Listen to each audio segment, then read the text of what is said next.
Good morning. It's Friday the 18th of September and we've got a new exhibition here found in the town and the hills, and I've got Roger Reese here with me. Hello Roger. Hello. Hello.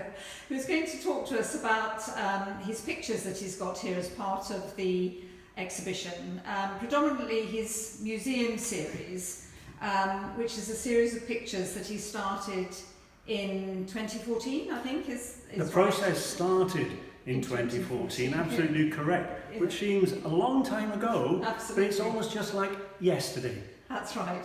And it was really about, wasn't it, as the old Shire Hall and Brecknock Museum was due to be demolished. That's right. And you wanted to capture some of what was going to happen as a result of that. That's absolutely correct. I mean, I think many of us who live in and around Brecon, we will come into Brecon and we'll go for strolls.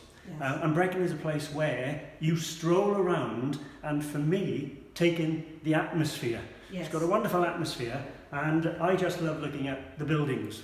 Often where there's no people around. Yeah. I think it allows you to see buildings more clearly, more closely, yes. And being interested in our history, particularly in architecture as well. I'm fascinated by all the various styles that exist within Brecon. It's amazing, really. Yeah, absolutely.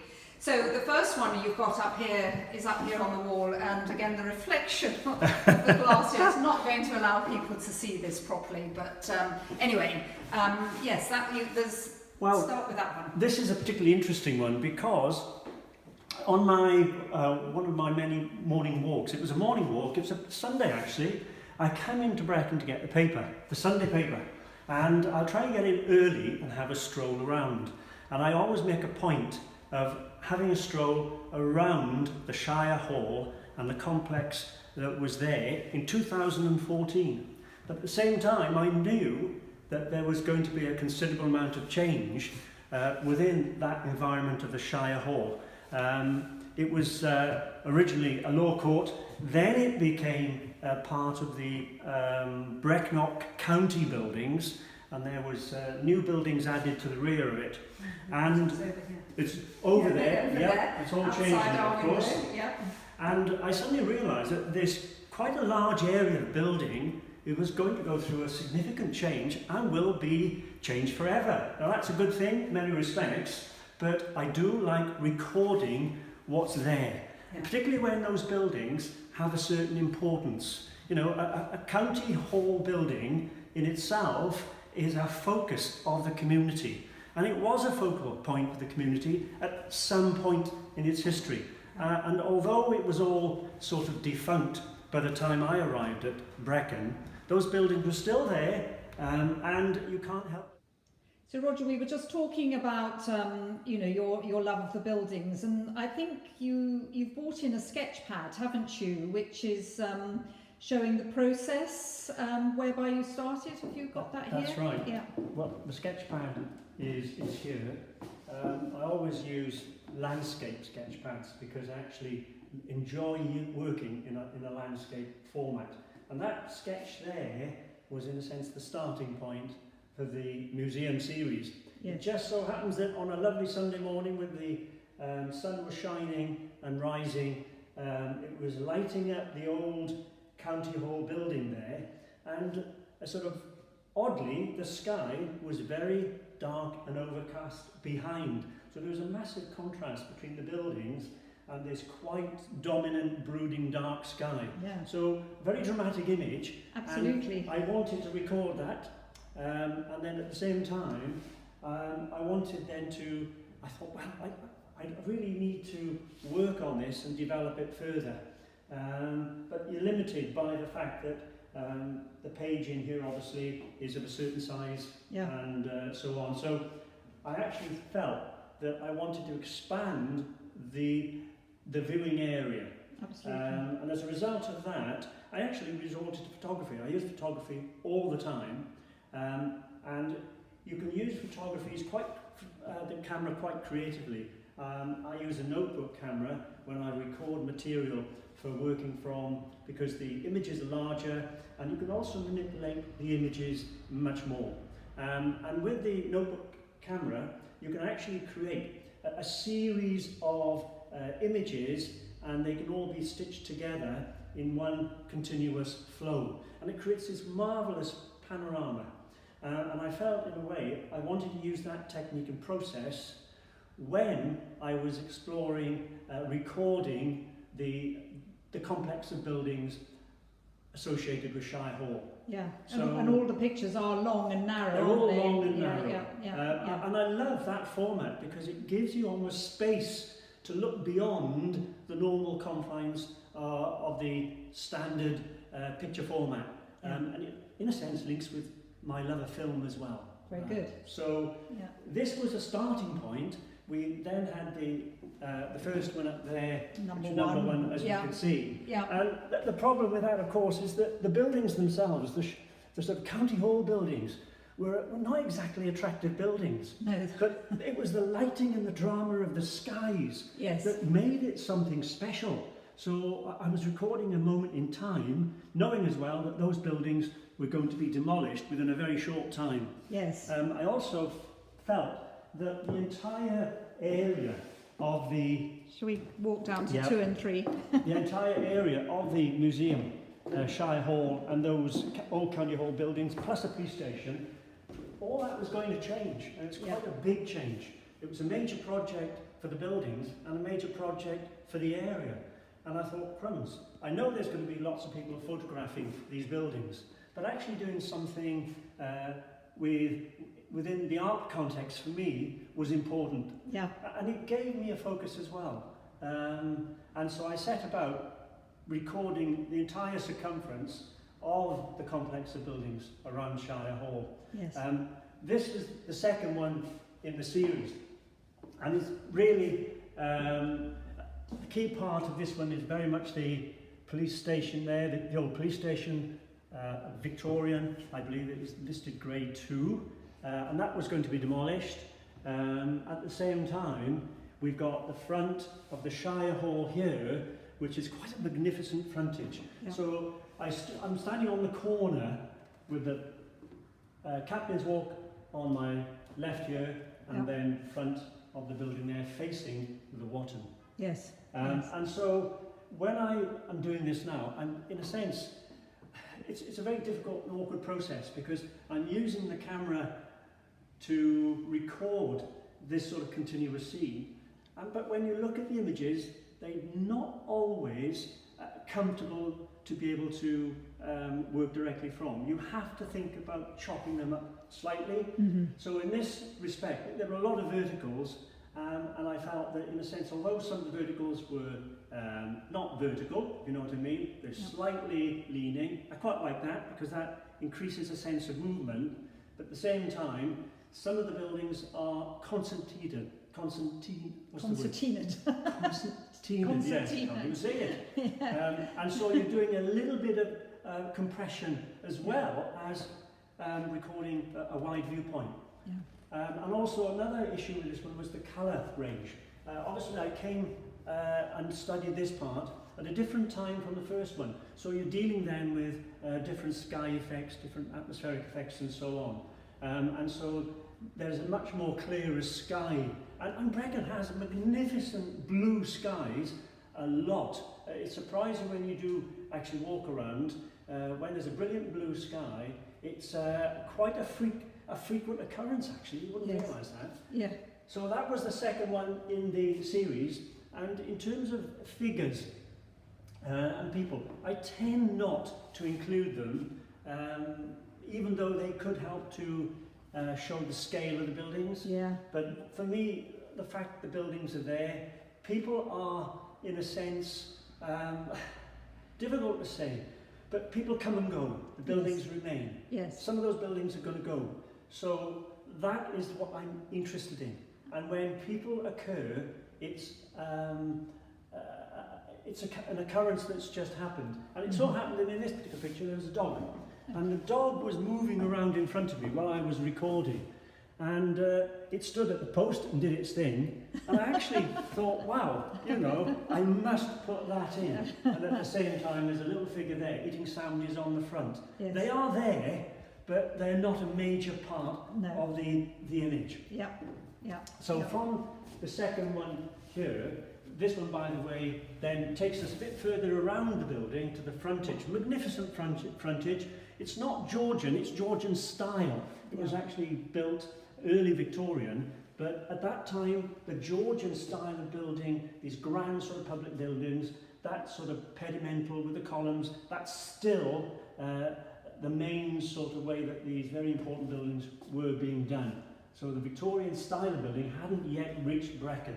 No. And I love that building. I do love the frontage. It stands proud, overlooking the Watton, and is a significant feature when you arrive from the south. It's extraordinary. I mean, it is extraordinary to have in such a small town, and of course I like it because there's our building to the right of it as well. That is now found. And yes, of course exactly. with this one, I didn't really chop the image up as much as I did that. Because you see it, you stand back quite a distance, whereas these other viewpoints you can't. With this one, you can stand way down in the sort of Watton area, and you can see it from a distance, and it's sort of, and you scan the image, you scan the scene, and as a result, I literally scan the scene, and when you scan a scene with your eyes, the same with a camera. You are not seeing everything in perfectly vertical or horizontal lines. Your eye line is moving. And I love the idea of a sort of slightly wavy effect to the actual image to create that sense of movement and the head turning. Very good, very good. And then if we move on back to the main wall over here, and oh, that's nice, I can capture these actually very nicely, the four there. So as we moved on to, this is now number 5, I did 2 pictures of the front of Shire Hall, so we now move on to number 5, and there is, you know, whenever you look at the complex of buildings, it's amazing how different the sort of various sides and angles are. And I'm also realising that the process of, in a sense, collaging sections, chopping them up, reconstructing them, I was actually enjoying it.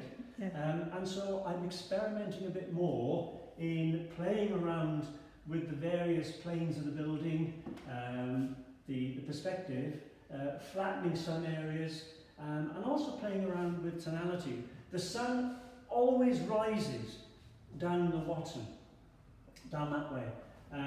And you can see here, it's another lovely day. The sun is rising, and again, a beautiful day. And so that sort of sunshine, the rays of sun, to me, it's a dramatic aspect of it. And I wanted to put the drama within the composition. absolutely. And so, the one beneath is the one I think you showed me first, and I remember looking at it thinking, oh, where's that? And I'd sort of, you know, the police, that's the police building, isn't it? So absolutely right. I mean, sort of standing at Glamorgan Street, the corner of the old county hall, and as you look down Glamorgan Street again towards the Watton, you've got this wonderful, very old, slightly dilapidated range of buildings there that have probably stood there unchanged for a few hundred years, I would have thought. And then on the other side of Glamorgan Street, where you've got the complex of the Shire Hall and the County Hall buildings, you know, that is where the newer buildings are, and also it's where the change is going to be. And in many respects, I found that when I've drawn an image where you've got the older side of the street in it, I've left those buildings alone because they haven't changed. And where we've got the more sort of complex structure, that's where I had to play around with chopping and so on. And one of the things I said in my introduction in the statements was that certain aspects of the buildings you tend to notice more than others. For example, that light there. It's a beautiful, beautiful light, beautifully designed. I wonder what happened to it. And that's my thought. Where is that light and where's going? It gone? Where is it going to go? Is it in the museum, I wonder? Is it in the museum? I should hope so, but I haven't seen it. No. So little features like that, they start then almost presenting themselves, and I think I've got to recall that. That is an interesting historical detail. Yeah. And of course in this we have an attempt here to portray a night time, and that's because when I was collecting my car one evening, I noticed the lamppost lit up, dark sky, and it just seemed quite a nice sort of soft nighttime view, and I thought, well, yeah, let's include that in it as well, you know. Yeah. So from that one there, which was that's number 6 actually, we've got 2 more recent Because ones. you sold one, didn't you? So there's one missing actually from the series. Number 7 was Yeah. sold Yeah. some time ago. Yeah. So Yeah. from number 7, We we go go into to these number two. 8 here. Yeah. And I think what is good about having these placed together is that scene there is the same scene as that one Yeah, there. extraordinary. Yeah. Yes, and Yeah. it's when you see what was there and you see what's there now. If you didn't know Brecon and it was your first visit, you see that, you know, oh, lovely, great complex of buildings, but you appreciate it even more when you see what was there Understood, before. yeah. And you even appreciate what was there before as well. Mm-hmm. So seeing the 2 areas together, it also makes you think about the way things change, about the way buildings change. Yes. And it brings it home to you really. And so you can tell the buildings there are very contemporary, quite dynamic. There's lots of rectangles, very much in fact like the old building. But the architectural detail in these is pretty impressive. Yeah. And I really felt that the difference was quite amazing. And so the colour of the buildings comes out very strongly. I've still got that lovely sun rising. That's a feature in quite a few of these. The sun rising for me is an important time of day. It's a spiritual thing as well. Yeah. And so I really wanted to capture the complexity of those buildings. And in order to get all that in one panorama, you have to chop it up. Yeah. And you also have to move around a little bit, record it and come back. So I'm actually, it's from one point of view generally, but in other words, also I've stood in various other different places to try and record different aspects in order to compress them together. And so that was the development from that. Yes. And then this one here, it takes you right the way back to the first one. Yeah. Very much so. And of course, what I, in a sense, didn't appreciate too much when I was doing this sequence was the statue of Boudicca, Yes. or Boudica, as she's now called. What is she doing here in Brecon? What is she doing here? And I know somebody said it might very well be a colleague who is a very close supporter of the Brecknock Museum. Said, Roger, well, have you considered recording Boudica in your series? And I thought, do you know, you're right, I should be. Mm-hmm. And for some reason, she hasn't appeared that prominent.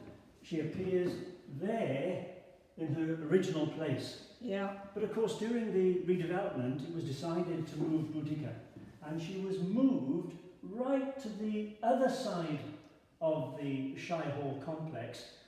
Because the one behind you is the pictures where she was originally, isn't That's it? Yeah, right, that's yes. where she was originally. That's when there she was originally there. And then, yeah, which was on Glamorgan Street Yes, side, and then now now she's on the garden side, which actually I Yes. think is beautiful. Yeah. Which is beautiful. Yeah. She's a very neglected position there, and it's a neglected part of the old building complex, I have to say. And now she's been given pride of place on Captain's Walk, surrounded by all this lovely greenery. And what I noticed when I sort of observed the way that the statue was placed was she was almost paying homage to this wonderful edifice, Yes. if you know what I mean. Yeah. She's facing the whole of the complex. And it's quite a dramatic statue. And, you know, even though that statue, again, it's a Victorian statue, we can overlook those historical features at our peril. Fortunately, she's been well considered there. Again, the issue with this view is that there's an awful lot happening, a tremendous amount.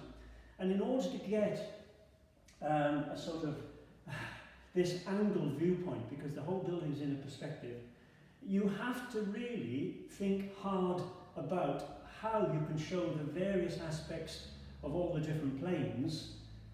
Standing in one point, at one place, well, a little bit like that, I had to move around. Yeah. And so, because that large library, the library section of Agaya, is such a dramatic feature, one viewpoint from that doesn't do it justice.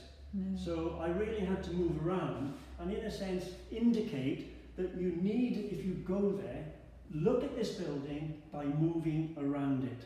You get a wonderful sense of drama, of perspective. There's a lovely large area of glass reflecting the mountains, the landscape behind you, the beacons. And so you have to try and do that justice. And in a small way, I started to illustrate it from different viewpoints without making all those viewpoints equally dominant. I retained the dominance of the point at which I was standing by Boudica. And in fact, if I were just doing that image there, the rest of this would have totally disappeared, hidden behind that. Yeah. So I therefore decided to, again change my position further down Captain's Walk, with my camera, of course, doing a lot of recording, and stitch another viewpoint to the original one. And even though the scale of the buildings becomes larger because I've moved down, I hopefully I've managed to stitch them together in a way that doesn't necessarily make the composition awkward. No. I mean, I think it absolutely says what the building is in reality. Although, of course, it's compressed and stretched in different ways. I love walking along the River Usk and seeing it up on the horizon when you're looking from there. And then as you get closer, you sort of realise the scale of it. Yes. I think the pleasure of having them here is that I can say to people, go out there, go and have a walk around. And look at it and come back in and look at the pictures again, because if they don't know them, I think that's, they can go and have a look and then come back and try and work out what they're looking at. I think you're right, and I hope that these images will make those who see them think about the buildings over there. Yes. I think they will. Yes. They make me think about them all the time, I have to say. And I think, we need to be able to remind ourselves of what was there, what's changed, and also the fact that all these changes have taken place. At the back of my mind is the fact that the impact upon us, those of us who use and live and work around these buildings, there is an impact on us. One thing I want to point out is the sky.